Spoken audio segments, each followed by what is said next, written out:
Oi gente, tudo bem? Estamos aqui para mais uma semana, mais um estudo, mais uma devocional no livro de Neemias. E agora a gente vai começar o capítulo 2. E eu espero que você esteja gostando. Sempre que você puder, compartilhe, abençoe a vida de alguém. Isso é muito importante. E eu queria ler, antes da gente começar o texto propriamente dito, uma frase de Lutero. A fé é uma confiança viva e ousada na graça de Deus. É tão certa e segura que um homem pode colocar sua vida em jogo 1000 vezes por ela. A gente vai ver nesse capítulo hoje algumas evidências da fé de Neemias e como que ele confiava nesse Deus verdadeiro em quem ele cria e como que ele trabalhava também fazendo a parte dele, a parte humana que cabia a ele fazer. Vamos lá? Então nesse capítulo a gente vê ali que Neemias, no capítulo 1, recebeu uma notícia triste, entrou em oração, jejum, e o capítulo 2 começa dizendo que Neemias estava agora no mês de Nissan. E no capítulo 1 a gente viu que ele estava no mês de Quisleu.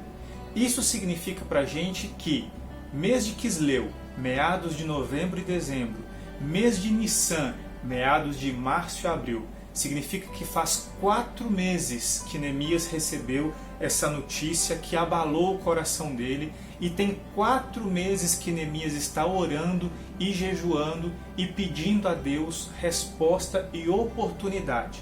Olha só, a primeira atitude de Neemias foi orar. E nessa oração, Neemias teve paciência, confiança em Deus para esperar em oração. Neemias não tentou fazer as coisas pelas suas próprias forças. Neemias não foi ansioso de querer colocar os carros nas frentes dos bois, como diz o ditado. Mas Neemias esperou no Senhor o tempo correto que a resposta do Senhor viria chegar. E aqui é a primeira observação que eu quero fazer. Da mesma forma que nós precisamos saber o tempo de se importar, o tempo de chorar, o tempo de orar, nós também precisamos saber o tempo de esperar em oração e aguardar Deus fazer a parte dele. E aí tem alguns versículos que eu quero compartilhar com você. Aquietai-vos e vede o livramento do Senhor. Espera até que saibas que darão as coisas. E o terceiro versículo. Aquietai-vos e sabei que eu sou Deus. Eu tenho o controle de tudo. Confie em mim e no tempo certo as coisas certas vão acontecer. A resposta da sua oração vai chegar. O que é o grande problema? A gente vive num mundo hoje que tudo está muito rápido. Tudo é muito fast food. E a gente quer que Deus haja assim com a gente também. A gente quer oração fast food. A gente entra no drive de oração, faz a oração rapidinho e acha que vai dar 2 passos e já vai receber a resposta ali. Desculpa te dizer isso, mas com Deus as coisas não funcionam assim. E a gente precisa entender isso. E aí para Neemias, pelo que a gente está vendo aqui, diz que ele entra na presença do rei para levar o vinho para o rei. Então a gente vê que para Neemias o dia começou como um dia como outro qualquer do copeiro do rei. Entrei na presença do rei para levar o vinho. O que Neemias não sabia é que Deus estava preparando para aquele dia a resposta dos 4 meses de oração dele. E a gente vai ver isso aqui mais para frente. Então no versículo 2 acontece algo diferente. O rei vira para Neemias e fala: opa, estou percebendo uma tristeza no seu rosto, Neemias. E se você não está doente, isso só pode ser tristeza do coração, da alma. E aí o texto diz que Neemias fica preocupado, fica com medo. A frase que aparece no texto bíblico é: então temi sobremaneira. E por que Neemias fica com medo aqui? Na cultura onde Neemias está servindo ao rei, os reis, os monarcas do Oriente eram protegidos de qualquer coisa ruim. Ninguém podia entrar na presença do rei triste. Ninguém podia trazer uma notícia ruim para o rei sem isso ter sido estudado pelos seus conselheiros e as pessoas que o ajudavam ali. Eles eram protegidos de coisas ruins. Então, Neemias, o rei perceber que Neemias estava na presença do rei triste, Neemias fala: opa, temi sobremaneira. Mas Neemias também percebe que existe uma oportunidade aqui. Que talvez essa notícia, esse parecer não tão bom, essa circunstância, pode ser uma porta se abrindo, uma oportunidade. E aí Neemias aproveita essa oportunidade, porque o rei vira para ele e diz: o que queres que eu te faça? O que está acontecendo com você? O que é essa tristeza no seu rosto? E aí Neemias aproveita essa oportunidade. E aqui no versículo 3 a gente percebe sabedoria de Neemias. Sabedoria em responder ao rei. E eu destaquei aqui dois exemplos e duas circunstâncias que a gente percebe a sabedoria de Neemias. Primeiro, que Neemias soube responder ao rei como alguém que está falando com um governante, com um rei, com alguém que está hierarquicamente acima dele. Neemias podia muito bem, como alguns cristãos acham que é o certo fazer hoje em dia, ter virado para o rei e falado: fui chamado pelo Senhor para ir para Jerusalém e estou partindo, quer o rei goste, quer não. Tem gente que acha que a postura correta do cristão, porque nós somos filho do rei, criador dos céus e da terra, é essa. Mas não. Neemias age com sabedoria, sabendo como que o jogo funcionava ali no lugar onde ele estava. E o que ele fala? Vida longa ao rei. Ô rei, como que eu vou estar feliz se a cidade onde os meus pais estão sepultados, ela está em... Neemias começa a agir com sabedoria, a forma dele falar. E aí a outra característica que a gente vê aqui no discurso de Neemias de sabedoria é que, assim como os rabinos judeus costumavam responder uma pergunta com outra pergunta, Neemias usa a mesma estratégia. E com essa estratégia, Neemias cativa a atenção do rei. Então o rei quer saber mais sobre aquilo ali, o que está acontecendo. E aí as portas vão se abrindo. E no versículo 4 vem a frase que Neemias estava esperando nesses 4 meses de jejum e oração. O rei vira para Neemias e fala: que me pedes agora? Neemias, vamos lá, direto ao assunto, direto ao ponto. O que você está querendo? Onde você quer chegar? Então o rei abre aí as portas para Neemias poder fazer o pedido dele. E aí aqui tem outra demonstração de sabedoria tremenda de Neemias. O texto diz que orei ao Senhor e respondi ao rei. Provavelmente, os estudiosos mostram isso para a gente, que se Neemias ficasse muito tempo em silêncio diante do rei, ia parecer mal, ia soar estranho. Se Neemias fizesse um ritual de oração, fechar o olho, invocar o Deus dele, também poderia ter arruinado tudo. Então essa oração relâmpago a Bíblia não descreve, mas foi algo muito rápido que Neemias fez em segundos para começar o discurso dele e falar o que ele precisava fazer. Agora, existe uma diferença importante aqui.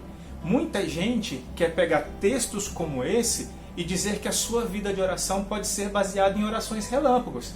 Não, não, não. A vida de oração tem que ser devocional, intimidade com o Senhor, e em momentos críticos você pode fazer orações relâmpagos.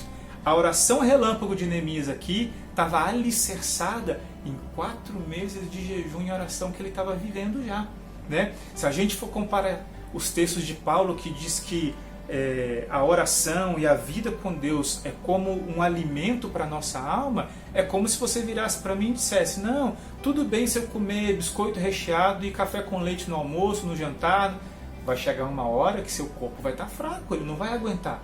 E na nossa alma também precisa ser alimentada com alimento que dá sustância, que dá realmente força para a gente caminhar. Palavra de Deus, oração, intimidade com o Senhor. Então aqui fica mais alguma mostra de lição que Neemias traz para a gente. E aí no versículo 5, Neemias coloca ali diante do rei o seu pedido: rei, preciso voltar a Judá e reedificar aquela cidade. Preciso voltar naquela cidade para o meu povo e ajudá-los a reconstruir a nossa nação. E aí, aqui no versículo 6, dá para a gente um indício de como que Deus preparou para essa conversa toda acontecer. Não era comum a rainha estar junto com o rei em reuniões. Então, quando Neemias fala no versículo 6 que a rainha estava junto do rei, isso mostra que provavelmente era uma reunião particular, um banquete particular, e por isso que a rainha estava ali. E assim Deus preparou todo esse ambiente para Neemias ter essa oportunidade e conversar abertamente com o rei e ter o seu pedido aceito. A gente vê no final do versículo 6 o rei autorizando, e não só autorizando, mas perguntando para Neemias qual é o prazo da sua ausência. Por quanto tempo você vai ficar fora? E aqui, mais um detalhe que eu quero que você perceba comigo. Você acha que se Neemias fosse um servo ruim, um servo meia boca, o rei ia se preocupar em perguntar para ele em quanto tempo ele ia demorar para voltar? O rei ia deixar ele embora e deixa, esse aí arruma outro melhor do que ele.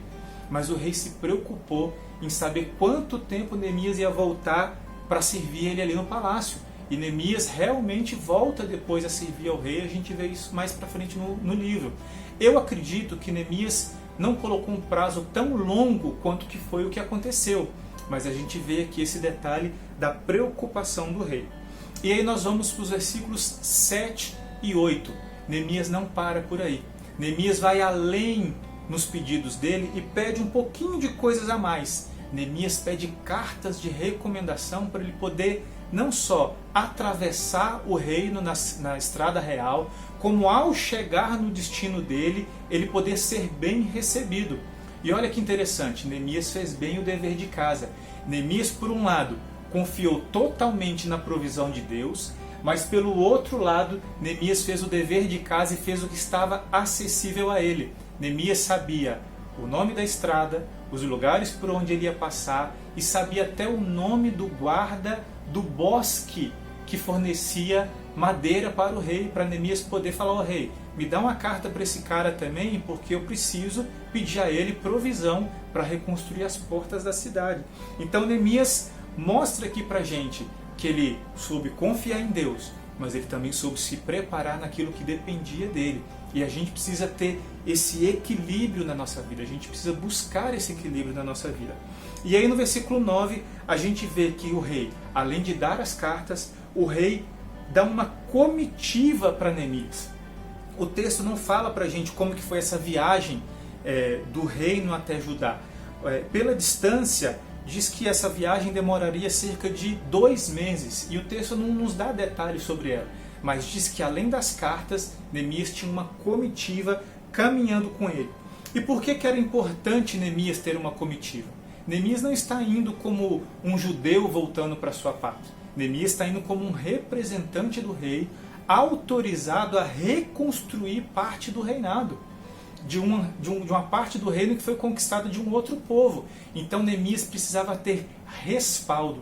Neemias chegar sozinho em Judá soaria estranho, mas quando Neemias chega com uma pequena comitiva, exército acompanhando, isso mostra, opa, esse cara está respaldado pelo rei. E aqui eu quero fazer um comparativo com um outro rei que vira para os seus servos e diz, eu estou dando respaldo para vocês fazerem o que eu quero que vocês façam.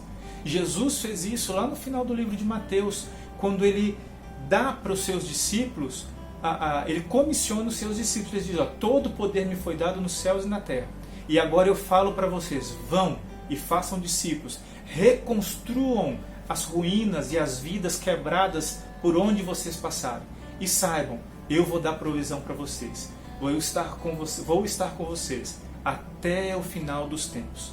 E é muito legal a gente pensar nisso aplicado na nossa vida nos dias de hoje. O Senhor prometeu estar conosco e o Senhor nos comissionou para que a gente vá e faça discípulos em todas as nações. Em nome de Jesus a gente vai continuar fazendo seguindo esse mandamento e fazendo a obra do Senhor. E no versículo 10 a gente já vê algo que era de se esperar, mas que eu preciso ressaltar para você aqui. Quando nós fazemos a vontade de Deus, o inimigo fica furioso. E o texto diz no versículo 10 que quando Neemias chega na cidade, com a sua comitiva e com as suas cartas, os inimigos, aqueles que não queriam que a cidade de Judá fosse reconstruída, já olham para aquilo e não gostam. Então esteja preparado também para o ataque do inimigo. Lembrando que a nossa luta não é contra a carne ou sangue, mas contra principados e potestades. Então mantenha-se firme em oração, firmado na palavra do Senhor, para que você possa vencer os desafios que Deus põe diante de você e também vencer os levantes do inimigo.